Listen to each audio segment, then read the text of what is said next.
Salam dəyərli müəllimlər, hər vaxtınız xeyir olsun. Hər birinizi xoş gördüm. Mən kurikulum üzrə təlimçi Nərmin Əzizova. Dəyərli müəllimlər, bu günlərim Bruner haqqında danışacağam.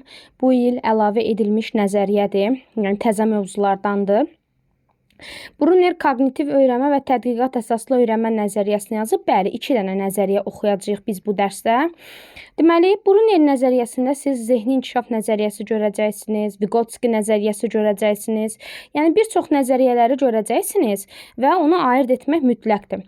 Deməli, Bruner konstruktivizm cərəyanını irəli sürüb. Ümumiyyətlə, konstruktivizm cərəyanı haqqında danışım. Konstruktivizm yanaşma keçmişdik biz, dəyərli yoldaşlar, sizlərlə, öz müdavimlərimlə yaxın günlərdə. Amma konstruktivizm yanaşma məncə bir çox müəllimlərə tanış bir dərsdir. Konstruktivizm nə deməkdir? Şagirdlərə sərbəstlik vermək. Ümumiyyətlə, kurikulum sistemində bilirsiniz ki, sorğu araşdırma əsaslı bir təlim var. Mən şəxsən onu konstruktivizm yanaşma, sorğu araşdırma əsaslı təlimə bənzədirəm. Bu nə deməkdir? Yəni, konstruktivizm yanaşma deyir ki, şagirdən müstəqillik ver, sərbəstlik ver, qoy özü axtarsın, özü araşdırsın, özü tapsın. Bu nə deməkdir? Yəni, sən bir müəllim olaraq necə fasilitator göstərə bilərsən, dəstək ver, onun motivasiyasını oyat, qoy özü araşdırsın, özü tapsın. Baxın, yoldaşlar, yaxşı olar ki, bu sözlərimin hər birini dəftərinizdə qeyd kimi qeyd edib öyrənəsiniz. Aha. Dəqiqə. Aha, konstruktivizm yanaşmaya görə, daha doğrusu elə konstruktivizm sözü, bax bu koqnitiv sözü konstruktivizmdən irəli gəlir. Bir dəqiqə mən bunu yazım. Aha. Həmin bu koqnitiv sözü konstruktivizm sözündən irəli gəlmişdir. Bax, Bruner deyir ki, bu deyir öyrənmə nəzəriyyəsi bu sahədə ən təsirli yanaşmalardan biridir. Bu nəzəriyyəyə görə öyrənmə aktiv bir prosesdir və bu prosesdə öyrənənlər yeni bilikləri, mövcud biliklər əsasında qurulur. Bu nə deməkdir? Yəni, Bruner həmişə deyir ki, bir ümumiləşdirib bir fikir bildirsə, Bruner deyir ki, insanın öyrənməsi onun özü birbaşa bilavasitə şagirdin özünün aktiv bir prosesdə iştirak etməsindən başlayır. Yəni, mövcud bilikləri deyir ki, konstruktivizm yanaşmada da bu məsələ var. Köhnə dərslə, yeni dərsi keçəndə köhnə biliklərlə yeni bilikləri əlaqələndirsən, uşaq birbaşa özü prosesdə aktiv iştirak edəcək. Yəni, uşağın beyni aktivləşəcək. Yəni, deyir ki, sən özün ona birbaşa köməklik göstərmə.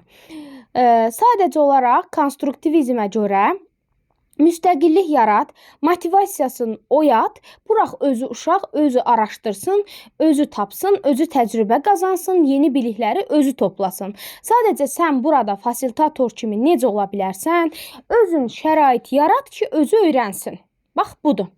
Deməli, Brunerin fikrincə, öyrənmə mənanın yaradılması prosesidir. Yəni, buralara diqqət yetirək. Şagirdlər onlara təqdim olunan məlumatı pasiv şəkildə əzbərləmir və mexaniki şəkildə təkrarlamır. Onlar bu məlumatı anlayır, əlaqələndirir. Bax, yəni sözündən belə çıxır ki, bilikləri sadəcə öyrənilən bilik əzbərlənmir. Yəni, uşaq məlumatı əzbərləyəndə, anlayanda, onu təkrarlayanda Brunerə görə savad qazanmır. Bu kifayət eləmir.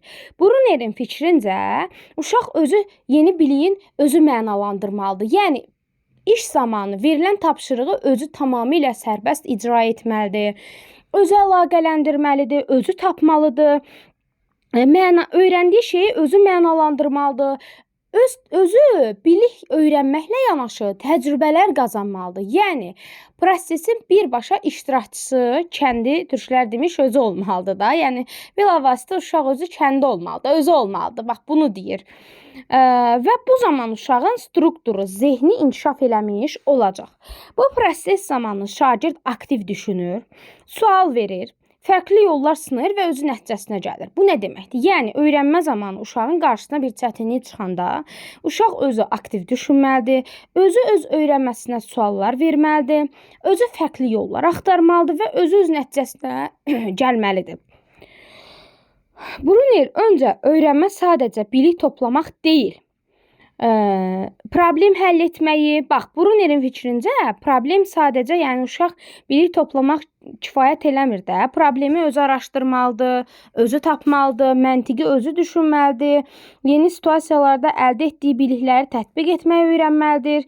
Onun nəzəriyyəsinə görə insan beyni yeni məlumatı əvvəlki biliklərlə, bax bu sözə diqqət yetir.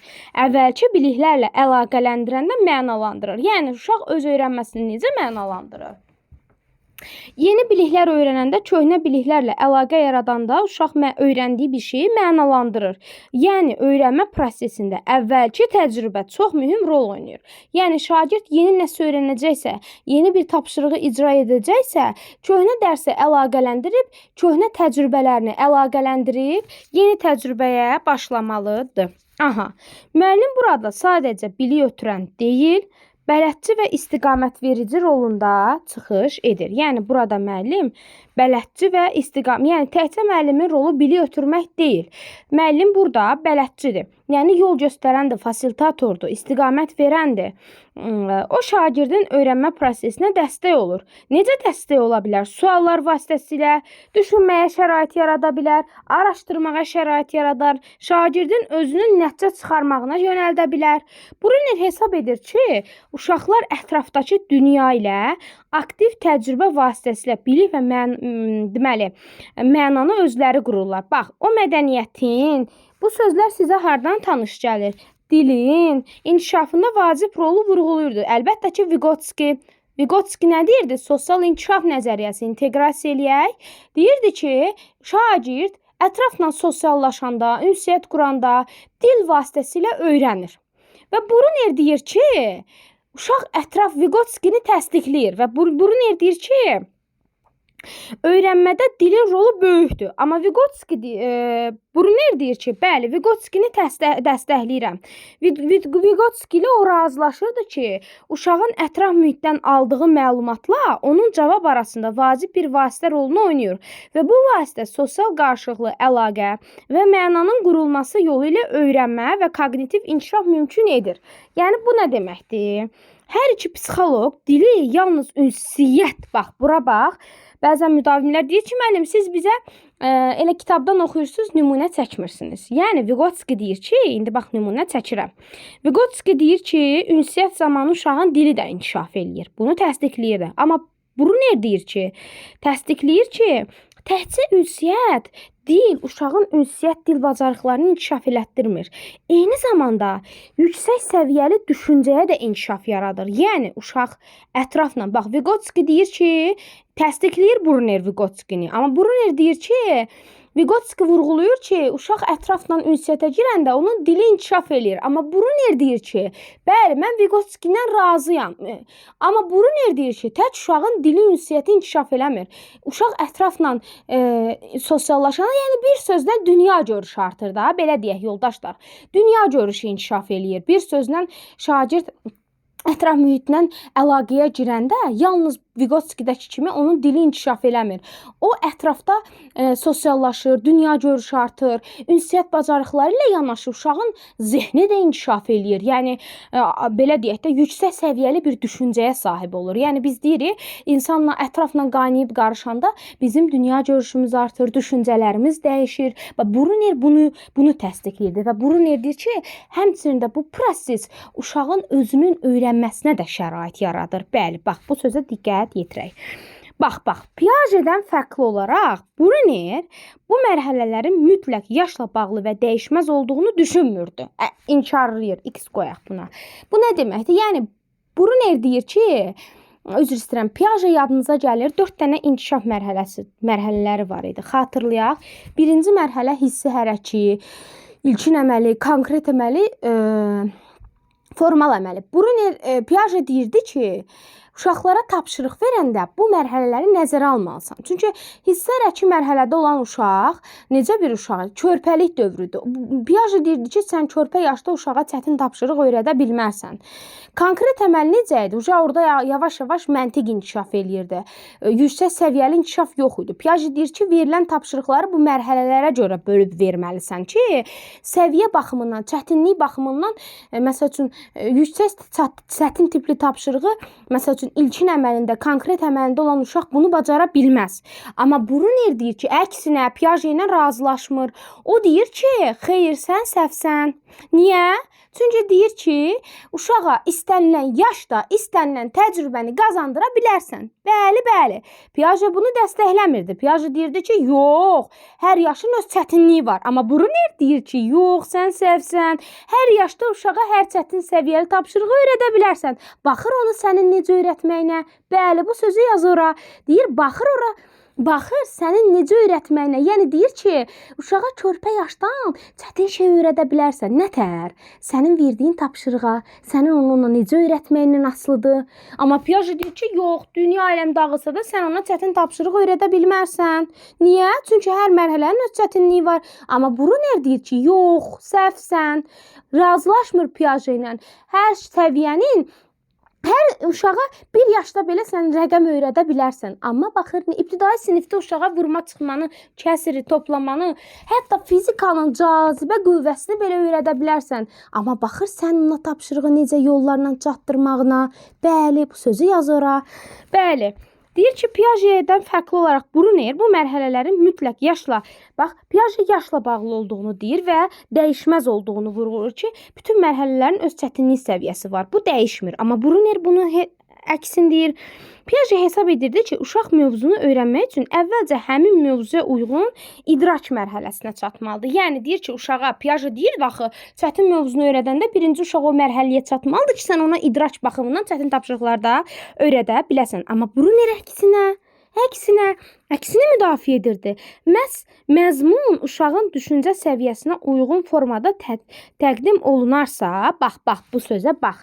Yəni deyir ki, yoldaşlar, diqqətlə qulaq asaq. Yəni deyir ki, sən şagirdə öyrətdiyin məzmunu hansı səviyyədə onun düşüncəsinə, səviyyəsinə uyğun öyrətsən, o uşaq necə istənilən yaşda onu öyrənə bilər.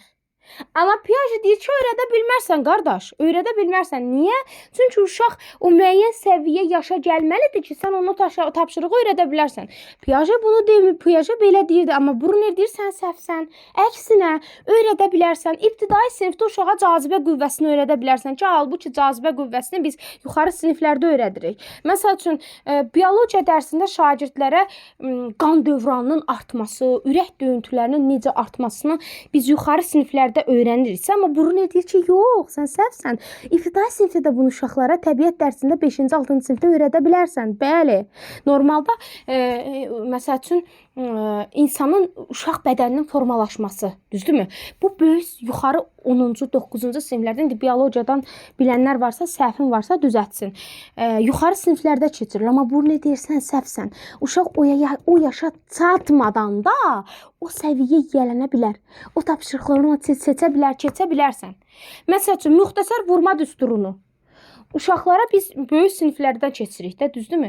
Amma deyirsən, onu 5-ci, 6-cı sinifdə uşaqlara öyrədə bilərsən. Nətər? Sənin verdiyin tapşırıqdan asılıdır. Sənin öyrətdiyin şeydən asılıdır. Bəli. Amma Piaget deyir ki, yaşı gözlə. Bruner deyir ki, yaşı gözləmə.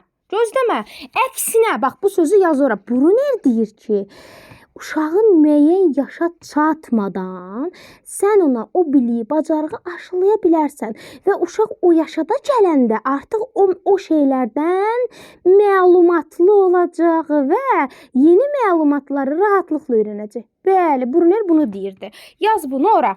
Digər psixoloqlar kimi Bruner də şagirdləri öyrənmə prosesinə bəli. Bütün ümumiyyətlə bu sözdən siz Bruneri ayırd eləyə bilmərsiniz. Bütün zaten alimlər deyir ki, uşaq birbaşa bilavasitə özü aktiv iştirak eləsin. Prosesin aktiv iştirakçısını görsün. Sadəcə Brunerin ümumiləşdirsək bir fikrimizi, Brunerin fərqli düşüncə necə tapa bilərik testlərdə? Brunerin düşüncəsi nə idi? Bruner deyirdi ki, sən uşağın müəyyən yaşa çatmağını gözləmə.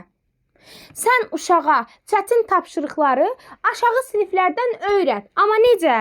Sən ona elə öyrət ki, bu uşağın 4 yaşı varsa, məsəl üçün bu uşaq, bax, qulaq as, məsəl üçün ibtidai sinifdə biz saymağı necə öyrənirik? Necə öyrənirik saymağı? Mən şəxsən necə öyrənmişəm? Barmaqlarımla öyrənmişəm. Çubuqlarla öyrənmişəm. O çöplərlə, spatula deyir də biz onu çöplərlə öyrənmişəm. Şeydə hə də spatula nə idi? Hə də hə çöplərlə öyrənmişik, düzdürmü? O balaca çöplər olur, elə öyrənmişik də, düzdürmü? Brunner deyir ki, amma indi fikir verirsiniz, mən şəxsən 5-ci, 4-cü yaşlarımda öyrənmişəm saymağı. Bəli, etiraf edeyim ki, mən 4-cü, 5-ci 4-5 yaşımda saymaq öyrənmişəm. 1-ci, 2-ci sinifdə artıq mən vurma cədvəlini bilirdim. Niyə? Çünki mənə onu evdən öyrətmişdilər. Bax, niyə? Brunner də bunu deyir də. Əvvəlki şeylərdir də qayıdır geri. Brunner də onu deyir də. Deyir ki, 1-ci sinifə çatanda sən gözləmə uşaq getsin əlifbanı öyrənsin. Biz buna 5-ci sinif 5-ci yaşdan öyrədirik ya uşağa. 5 yaşdan öyrət ki, ibtidai sinifə çatanda bu uşaq rahat saya bilsin. Rahat üzünü oxuya bilsin. Brunner bunu deyir sənə. Deyir ki, 5 yaşda olanda uşaq artıq saymağı bilir də, düzdürmü? Elə Brunner də bunu deyir də. Deyir sən gözləmə ki, normalda əlifbanı 1-ci sinifə gedəndə öyrənməliyik. Normalda vurma cədvəlini 3-cü, 4-cü siniflərdə öyrənməliyik də. Belədir də qardaş, belə öyrənmişik biz, düzdürmü? Amma Brunner onu demir. Brunner deyir sən səhvsən, səhv fikirləşirsən. Brunner deyir ki, sən uşağa aşağı siniflərdən öyrət. Necə?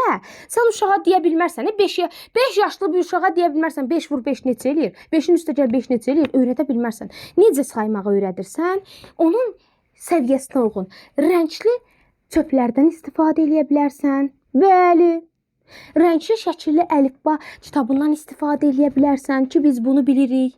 Geri qayıdır da hər şey, geri qayıdır ki, biz bunu bilirik. Brunner deyir ki, bunu əsasən öyrət. Belə-belə öyrət. Belə-belə aşıla, belə-belə öyrənsin. Yuxarı sinifə də çatanda çətinlik çəkməsin. Brunner bizə bunu deyir. Bəli, çətin bir şey yoxdur burada. Aha, əvvəlki bilikləri deyir, əlaqələndir, əhəmiyyətini vurğulurdu. Brunner hesab edir ki, şagirdlər mövzu və məzmunun strukturunu özləri kəşf etməlidir. Faktları, anlayışları, nəzəriyyələr arasındakı əlaqələri özü araşdırmalıdır. Müəllim onlara məlumat verməsi kifayət deyil. Bəli, kifayət deyil. Sən bir dənə nəzəri hissəni onun qarşısına qoysan, bax 5-ci sinif uşağına biologiya dərsində ürək damar qan sistemini başa salsan, bu uşaq başa düşməyəcək. Bu uşaq 7-ci, 8-ci sinifdə bunu başa düşür də, düzdürmü? Nəzəri hissə versən başa düşməyəcək. Onun başa düşdüyü dildən başa sal ona. Praktiki nəsə göstər, əşya göstər, nəsə bir şeylə. Bəli, Brunner bunun tərəfdarındadır. Nəzəri hissə deyir, kifayət eləmir. Göstər deyir Brunner buna. Göstər deyir öyrənsin uşaq. Yalnız bu fikir Brunnerin spiralvari tədris planının anlayışının əsasını təşkil edir. Bax, spiralvari plan.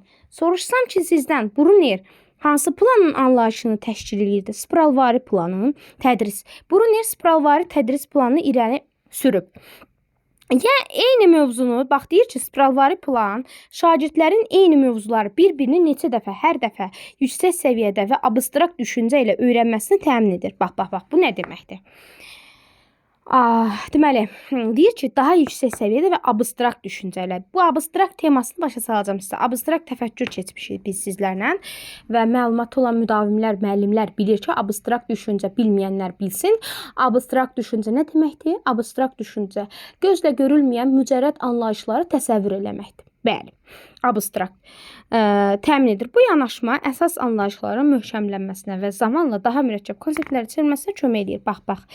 Bu nə deməkdir? Yəni bu sözdə deyir ki, spiralvari bir plan onu irəli sürür ki, uşaq xəyalən, abstrakt, zamanla xəyalən təsəvvür elədiyi şeyləri artıq real, konkret olaraq anlayışları bilsin, konseptə çevirə bilsin. Yəni gözlə görünməyən şeyləri, abstrakt şeyləri reala çevirə bilsin. Bu deməkdir. Deyir ki, öyrənmənin 3 modelini Brunner irəli sürüb, Piaget'in dəyişməz formada müəyyənləşdirdiyi yaşa əsaslanan mərhələlərdən fərqli olaraq, Piaget niyə görə dəyişməz? Piaget deyirdi ki, uşağın yaş prosesi dəyişmir də, yəni uşaq müəyyən o mərhələləri keçməsə inkişaf eləyə bilməz. Amma Brunner bunu təsdiqləmir. Deyir uşaq 5 yaşda da deyir inkişaf eləyə bilər. Ki, halbuki biz bilirik bunu. 5 yaşlı uşaq həqiqətən var da, mümkündür bu. 5 yaşlı uşaq böyük bir sıxma, toplama əməliyyatlarını yerinə yetirir. Mən bunu görmüşəm. Həqiqətən. Bu mümkündür. Brunner deyir ki, Bildiyimiz köhnə şeylərdir də, nəzəriyyəyə qaytarırlar bunu. Nəzəriyyə formasını bizə çatdırırlar. Realda gördüyümüz şeylərdir, qardaş. Bu elə də çətin bir nəzəriyyə deyil. Realda sənin gördüyün şeylərdir. Zaten realda biz bilmirik. 5 yaşlı uşaqlar, elə uşaqlar var ki, düzdür, bu hər zaman mümkün deyil. Piaget'ə görə bu hər zaman mümkün deyil. Amma Bruner'ə görə mümkündür. 5 yaşlı uşaq, mən görmüşəm valla, 5 yaşlı uşaq vurma cədvəlini bilir. Bəli, mümkündür bu. 5 yaşlı uşaq vurma cədvəlini bilə bilər. Bəli. Bruner bunu deyir bizə. Deyir ki, Bruner nümayiş üsulları daha sərbəst və bir-birlə bağlıdır.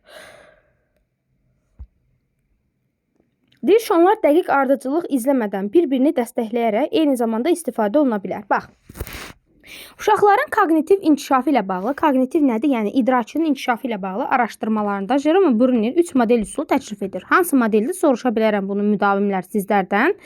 Hansı modeli təklif eləyir?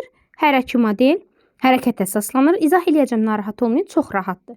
İkonik, vizual, gözümlə öyrəndiyimiz vizual. Bir də simvol, dil vasitəsilə. Bax, 3 modelini irəli sürür öyrənməni. Yəni, bu nə deməkdir? Şagirdin inkişaf etməsi üçün, beyninin inkişafı üçün 3 modeli irəli sürür.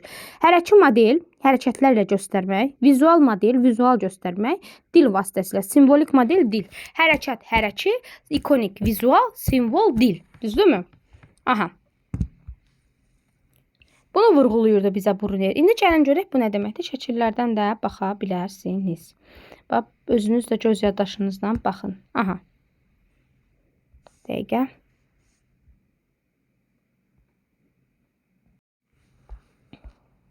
Hə.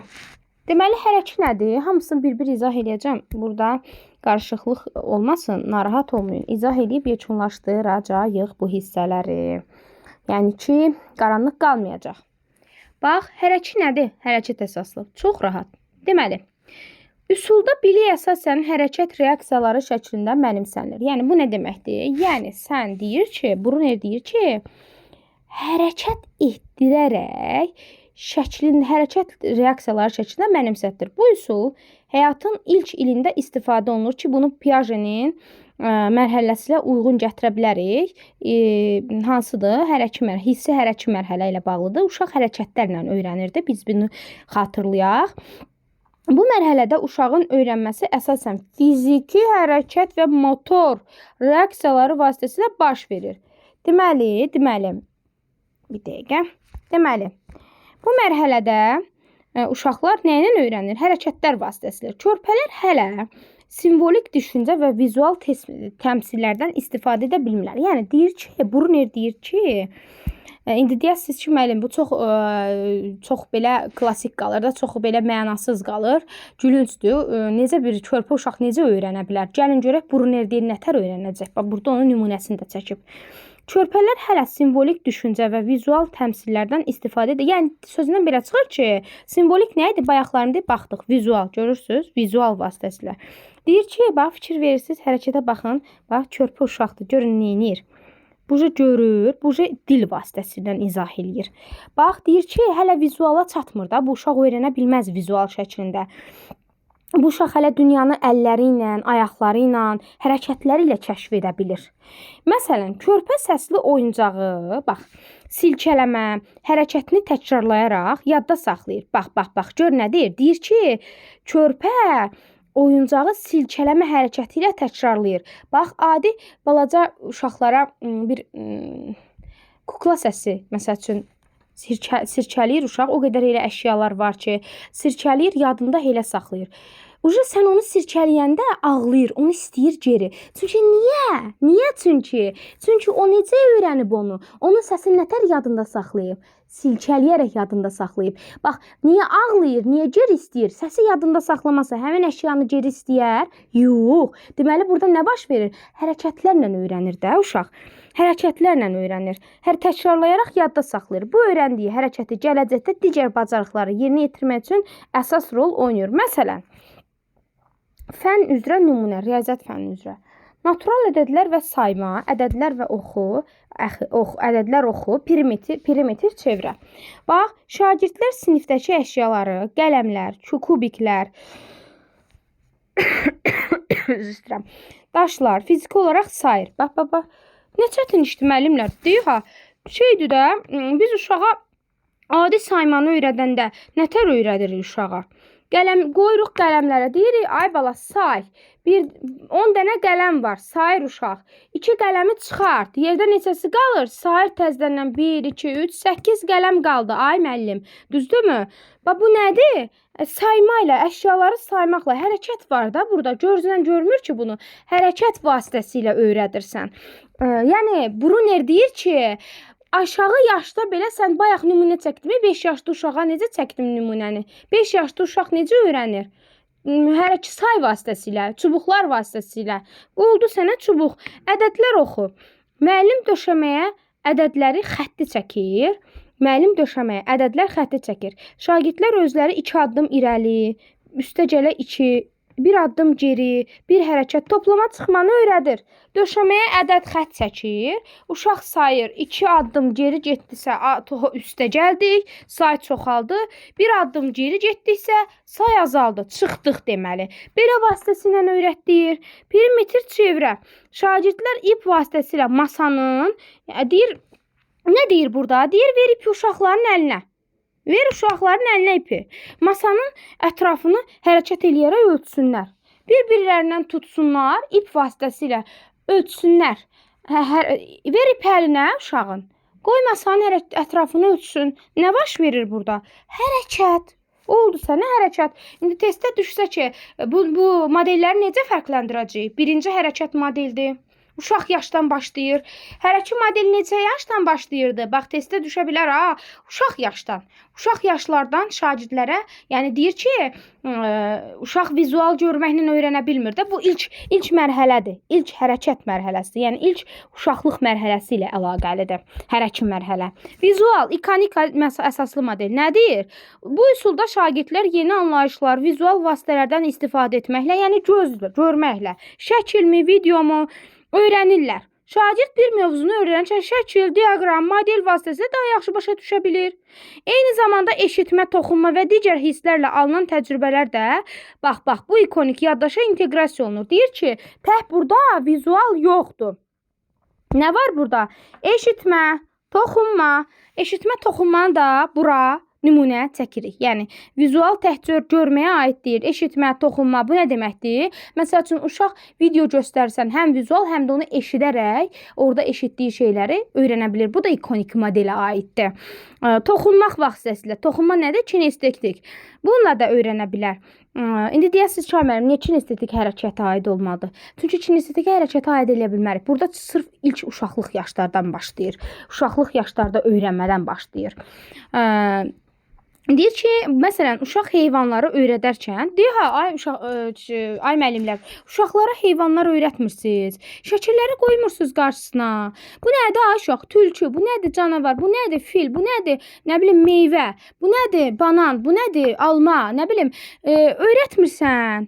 Elə öyrətmirsən uşaqları. Bu da olur vizual da, ikonik şəkillər və ya oyuncaq heyvanlar vasitəsilə göstərirsən də. Kəsirlər. Kəsir dairələri, kəsir çubuqları.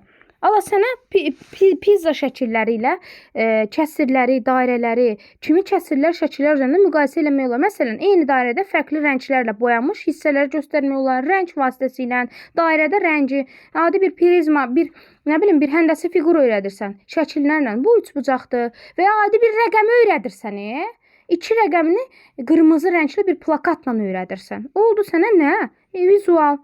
Məsələ həlli üçün sxem. Mətndə verilmiş məsələni əvvəlcə sxem şəklində çəkmək, sonra riyazi əməli yerinə yetirmək. Göz vasitəsilə sxemi çək, sonra riyazi əməli yerinə yetir. Oldu sənə vizual.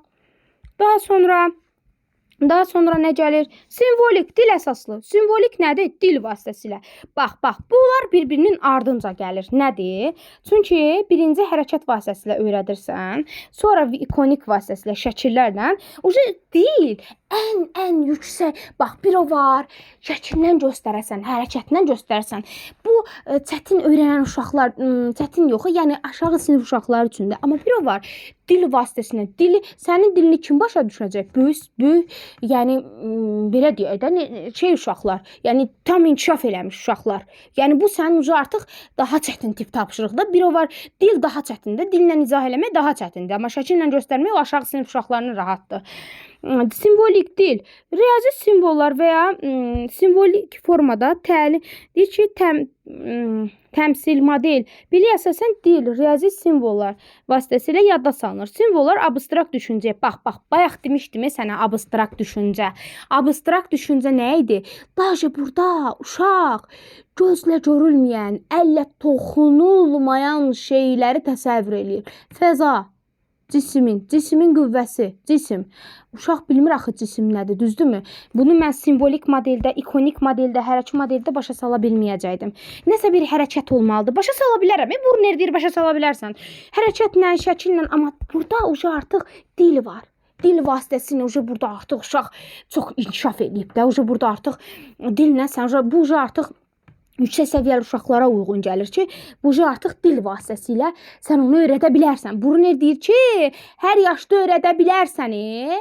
Amma baxır sənin verdiyin tapşırığa. Burada hərəkətlə uşaqlara öyrədə bilərsən. Lap bu körpəlik dövründən. Burada artıq ibtidai sinif uşaqları, 1-ci sinif səviyyəli uşaqlardır da. 1-ci sinif səviyyəli uşaqlardır, 2-ci sinif səviyyəli uşaqlardır. Amma simvolik dildə bu sən artıq sərbəst formada dillə bu uşaqlara hər şeyi öyrədə bilərsən. Abstrakt nədir? Gözlə görülməyən şeyi uşaq konkret formada, obyekt olmadan, yalnız simvollar vasitəsilə uşaq onu ifadə edə bilər. Məsəl üçün, xəyal anlayışını, fikir anlayışını artıq uşaq abstrakt düşüncədə bu. Artıq onu var olduğunu, konkret bir əşya olmadan, belə deyək də, canlandıra bilir. Üzr istəyirəm. Davamı gəlir. Deməli, yəni deyir ki, abstrakt şeyləri artıq xəyal edir də uşaq. Dil vasitəsilə sən ona hər şeyi başa sala bilərsən. Məsəl üçün, hər hansısa bir, tutaq ki, bir hadisəni, məsəl üçün, temperaturun necə baş verir? Temperaturun baş verməsi bizdə bir coğrafiya dərsinə şagirdlərə, məsəl üçün, buxarlanmanı başa salassan da, düzdürmü? Temperaturun necə dəyişdiyini. Bu vizual anlayış, üzr istəyirəm. Abstrakt anlayışdır da. Bu yəni konkret bir şey deyil ki, gözlə görülmür. Sən deyir, rahatlıqla dillə uşağı belə başa sala bilərsən. Məsəl üçün, nümunə. Simvollar insanların düşüncə və öyrənmə prosesini genişləndirir. Çünki onlar yalnız konkret hərəkət və ya şəkillərlə məhdudlaşdırmırlar. Yəni, nəsə bir simvol vasitəsilə, dillə, simvolla, nəsə bir işarə ilə də uşağı başa sala bilərsən. Bunu demək istəyir. Formullar və bərabərliklər. Adi bir üstə gəlmə formulu oyna. Toplama çıxma əməliyyatı, riyazi simvollar. Üstə gəl çıxma. Böyle bax, normalda sən, bax, qaydıram bura. Burada başa sala bilmərsən. Bu hərəkətə əsaslanır. Bu konikdir, vizualdır. Amma deyir ki, burada artıq sən uşağı da üstə gəlmə, bir çıxma ilə, vurma əməliyyatı ilə başa sala bilərsən. Məsəl üçün, deyək, 3 alma üstə gələ 2 alma, bərabərdir 5 alma, üstə gəlməklə. Bax, burada sən saymağı, toplamağı hərəkətlə göstərdin. Bax, 2 addım atdıq, geri çəkildik. Burada nə ilə göstərdin? Vizualla.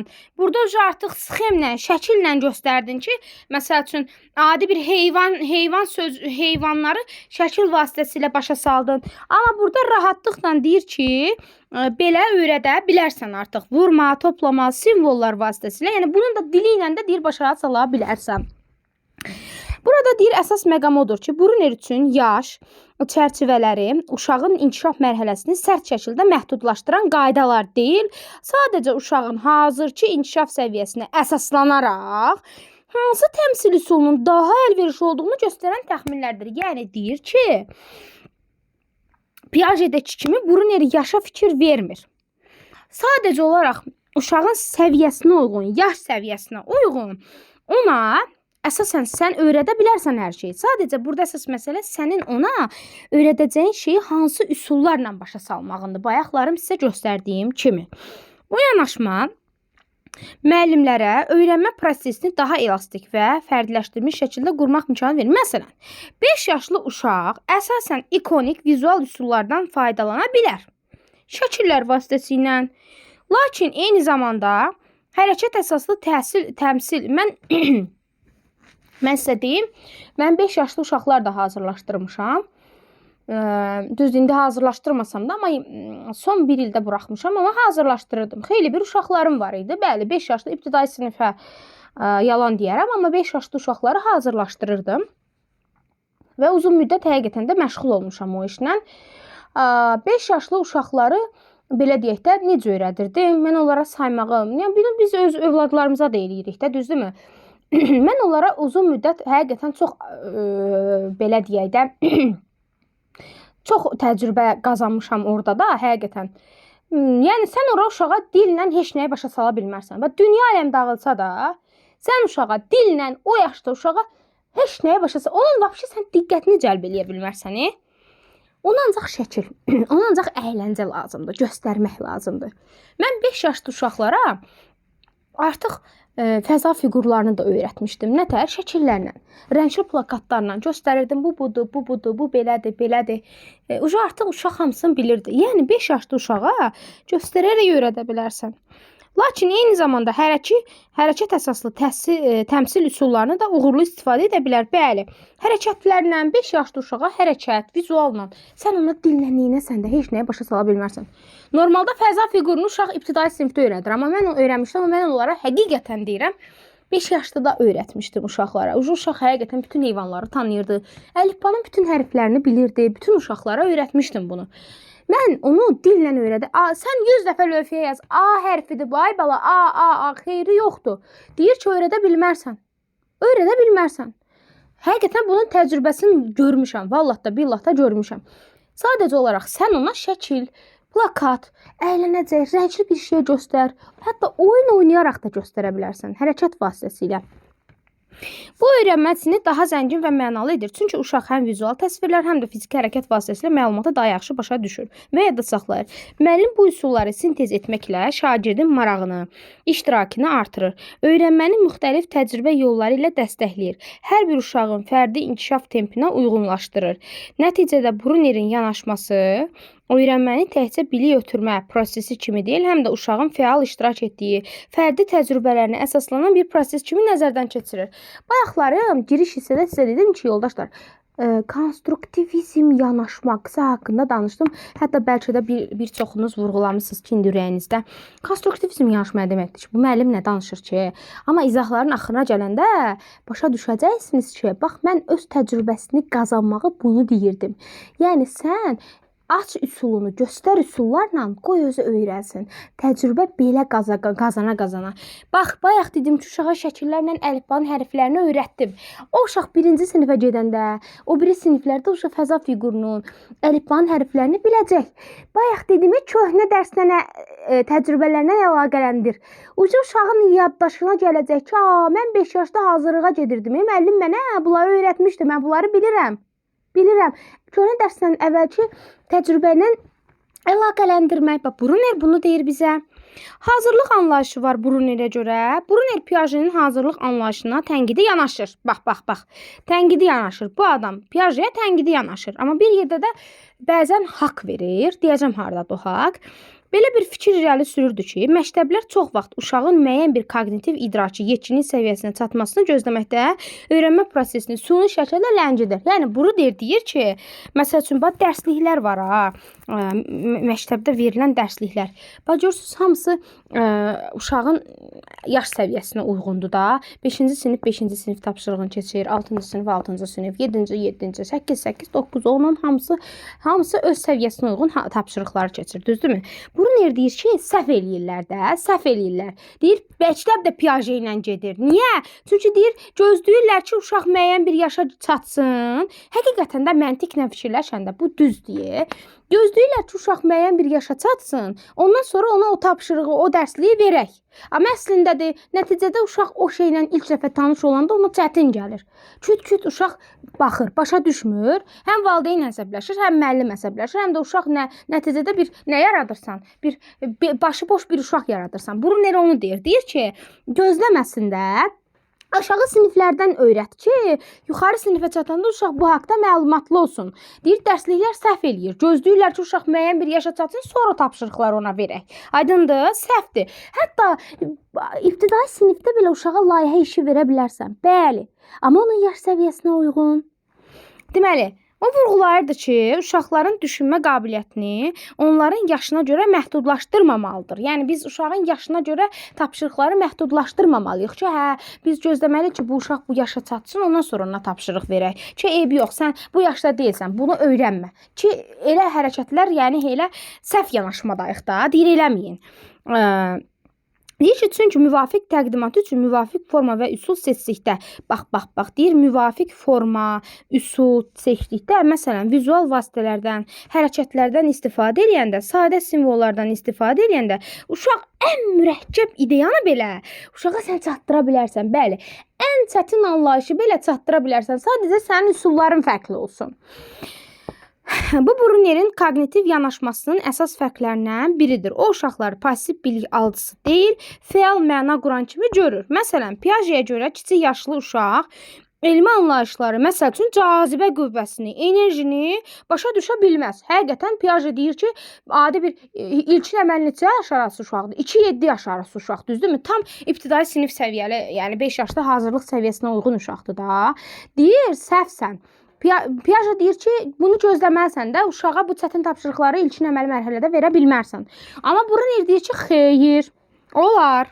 Lakin Brunerin fikrincə müəllim bu anlayışları aşağı təcrübəsinə uyğun şəkildə, yəni uşağın təcrübəsinə uyğun şəkildə cazibə qüvvəsini bizdə 5-ci sinifdə keçirdilər. 5, 6-cı siniflərdə keçirdilər, 7-ci siniflərdə. Həqiqətən mən kurikulum sistemindən oxumamışam. Elə indinin özündə də o vaxtlardan öyrədirlər. Yəni o yaşlarda öyrədilər. Amma deyir, səhvsiniz.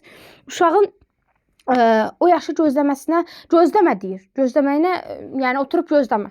Adi bir deyir topu at yerə, qaldır yerə, qalxsın, düşsün. Uşaq biləcək ki, sən uşağa topu yerə atmaqla cazibə qüvvəsi də həqiqətən yer topu çəkir özünə. Vurursan qalxır. Deyir, belə şeyləri eləməklə uşaq baş verəcək ki, cazibə qüvvəsi budur. Adi topu atırsan yerə, qalxır, düşür.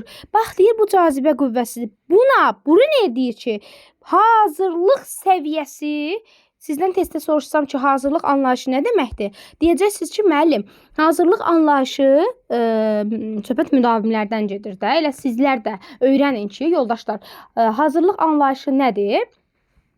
Hazırlıq anlayışı odur ki, şagirdlərə adi bir hərəkətlərlə, nələrlənsə gözləmə də onun o yaşa çatmasını. Sən gözləmə o adı üstündə hazırlıqlı olsun uşaq. O yaşa çatanda da məlumatı öyrənsin, hazırlıqlı olsun uşaq. Aydındır, yoldaşlar. Deyir ki, məsələn, Piagetə görə kiçik yaşlı bunu izah elədi. Keçək nümunə məsəl üçün. Nümunəyə baxaq. Deyir ki, cazibə qüvvəsi ibtidai sinif üçün abstrakt anlayış, cazibə qüvvəsi, gravitasiya. Deyir ki, cazibə qüvvəsi ibtidai sinif anlayışı üçün abstrakt anlayış, cazibə qüvvəsi. Brunerin baxışı nədir? İndi gəlin baxaq. Uşaq hələ fizika düsturlarına hazır deyil. Deyib, mövzunu gələcək illərə artırmaq əvəzinə. Yəni, uşaq, məsəl üçün, fizika hələ ki bilmir də. Bunu deyir, gələcəyə saxlamaq yerinə neynəməlisən? Gələcəkdə, yəni, bu uşağın, necə deyim, fikirləşirsən ki, bu uşaq bunun Piaget, məsəl üçün, Piaget'in anlayışına görə sən bunu saxlamalısan gələn illərə. Amma Bruner deyir ki, eləmə də, eləmə, səhvsən. Brunerin yanaşmasına görə, bir dəqiqə. Brunerin yanaşmasına görə deyir ki, xeyr, cazibə qüvvəsini uşaq elə kiçik yaşlardan öyrənməlidir. Yəni deyir, hazır deyil mövzusunu bilib oturmamalısan da. Vizual formada təqdim eləməlisən cazibə qüvvəsini. Məsəl üçün, müəllim müxtəlif əşyaları, topu, karandaşı, kağızı götürüb əlindən buraxır yerə.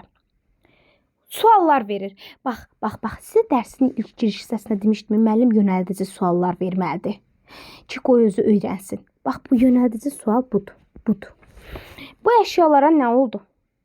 Niyə yuxarı yox aşağı getdi top? Niyə məsələ yuxarı getmədi? Topu atdım göyə, məsəl üçün qalxdı göyə, yenə qalxmadı, düşdü aşağıya. Niyə? Çünki yer özünə çəkir. Cazibə qüvvəsidir. Sual versən.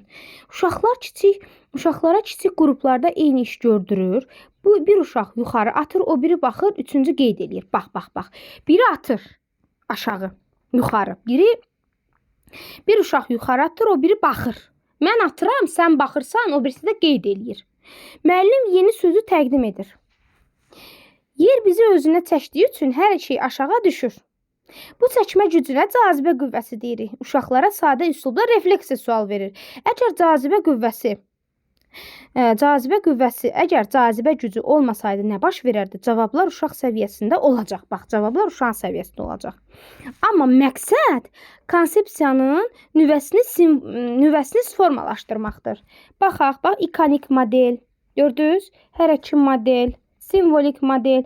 Yəni uşağa sual verirsən ki, niyə yer bizi özünə çəkir? Əgər cazibə gücü olmasaydı nə baş verərdi? Amma verilən cavablar uşaqların öz səviyyələrinə uyğun olmalıdır da. 5 yaşdır, 6 yaş, 5-ci sinif, 6-cı sinif, 1-ci sinif. Yəni hər şeyi öyrədə bilərsən bunun ilə görə. Sadəcə olaraq verilən tapşırığın səviyyəsi fərqli olmalıdır. Üsulu, metodun fərqli olmalıdır. Spiralvari kurikulum anlayışı var. Spiralvari kurikulum nə deməkdir? İzah edəcəyim indi.